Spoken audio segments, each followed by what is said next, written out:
કેમ છો ગુજરાત? કેમ છો મારા કોંગ્રેસના સૌ લીડર્સ, કાર્યકર ભાઈઓ અને બહેનો? ઘણા વર્ષોથી પક્ષે મને ખૂબ આપ્યું છે.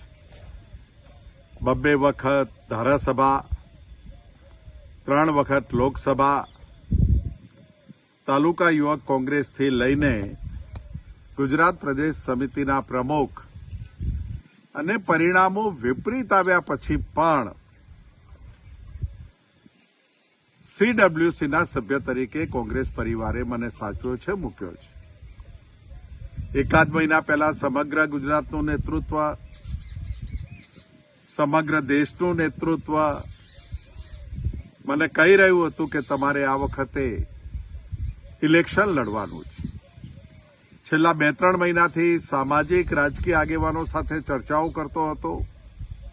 ખાસ કરીને રાહુલજીની જે નવી સોચ બની છે, નવા લોકોને લાવો, નવા લોકોને તૈયાર કરો, પક્ષમાં ભરતી કરો, અને એ નેતા જ્યારે આપણી પાસે અપેક્ષા રાખતા હોય ત્યારે મેં મારી જાતને તૈયાર કરી કે મારે આ વખતે ચૂંટણી નથી લડવી અને સમગ્ર ગુજરાત કે ઉત્તર ગુજરાતમાં નવા લોકો કઈ રીતે આવે એ માટે ગુજરાતના નેતૃત્વ સાથે ચર્ચાઓ કરી, અમારા ઇન્ચાર્જ સેક્રેટરીઓ સાથે, GS સાથે ચર્ચાઓ કરી અને નિર્ણય આખરી તબક્કામાં આવી રહ્યો છે.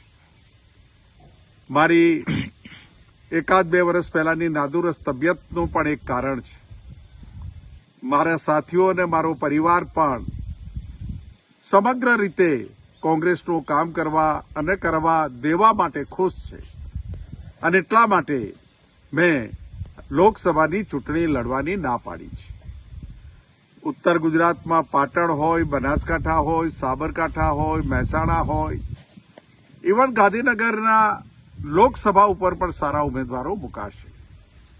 છેલ્લા 15-20 દિવસથી જે રીતે ઉમેદવારોની પસંદગી માટેની પ્રક્રિયા થઈ રહી છે, ખૂબ ગહન પ્રક્રિયા થઈ રહી છે, ચિંતા સાથેની પ્રક્રિયા થઈ રહી છે. અને રાહુલજીની યાત્રા જે જાલોદથી શરૂ થઈ અને વ્યારા પૂરી થઈ, એ યાત્રાની તૈયારીના ભાગરૂપે જોવું કે યાત્રાના સમય દરમિયાન જોવું, એ યાત્રામાં સવારે શરૂઆત 8 વાગ્યાથી થાય, જુદા જુદા ગ્રુપો સાથે રાહુલજીની બેઠક થાય અને આખા દિવસનો રાહુલજીની જે શરૂઆત અને જે સાંજનું સમાપન થાય ત્યારે રાહુલજીનો જે ચહેરો જોવું, એનાથી ખૂબ મળ્યું છે એવું મને વ્યક્તિગત લાગ્યું છે. અને એ જ નેતા જે 4000 કિલોમીટર પગે ચાલે, કન્યાકુમારીથી કાશ્મીર, મણિપુરથી મુંબઈ સુધીની 7000 કરતાં વધારે કિલોમીટરની યાત્રા કરે, સવારે 8 વાગ્યાથી શરૂ કરે, રાત્રે 10 વાગ્યા સુધી લોકોને મળવાનું, લોકોની સમસ્યાઓ, લોકોને પ્રેમ, મોહબ્બત અને પ્યાર આપવાની વાત લઈને મારા નેતા નીકળ્યા છે, ત્યારે કોઈ ગેરસમજ ન થાય એટલા માટે આ વિડીયો આપ સૌને શેર કરું છું. રાજી છું, ચૂંટણી લડતો હતો ત્યારે પણ રાજી છું. આજે ચૂંટણી લડી નથી રહ્યો, લડાવી રહ્યો છું. અને ઉમેદવારો મુકાશે, 26 ઉમેદવારો મુકાશે. એમાં પક્ષના પ્રમુખ શક્તિસિંહભાઈ હોય, અમારા ઇન્ચાર્જ GS મુકુલ વાસનિકજી હોય, જે નેતૃત્વ મને જે આદેશ કરશે એ કામ કરીશ.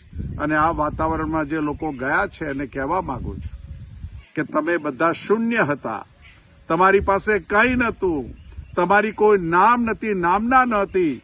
કોંગ્રેસે તમને મોટા બનાવ્યા, કોંગ્રેસે MP બનાવ્યા, મંત્રીઓ બનાવ્યા, કોંગ્રેસે વિરોધ પક્ષના નેતાઓ બનાવ્યા, કોંગ્રેસે તમને બોલતા કર્યા. અને કોંગ્રેસની ક્રાઇસિસના સમયે તમે જ્યારે કોંગ્રેસ છોડો છો, કુદરત તમને માફ નહીં કરે, કુદરત તમને માફ નહીં કરે. જે દિવસે તમારા દુઃખના દિવસો શરૂઆત થાય ત્યારે સમજો તમારી કરેલી ગદ્દારી, એ તમારે જે કંઈ તમે કર્યું છે એનો જવાબ આ ગદ્દારી, વિશ્વાસઘાત એ તમને આપી રહ્યું છે. એ જ મારે વિનંતી કરવી છે. બીજે ને ત્રીજે દિવસે લોકો પૂછે કે જગદીશભાઈ શું કરવાના છે?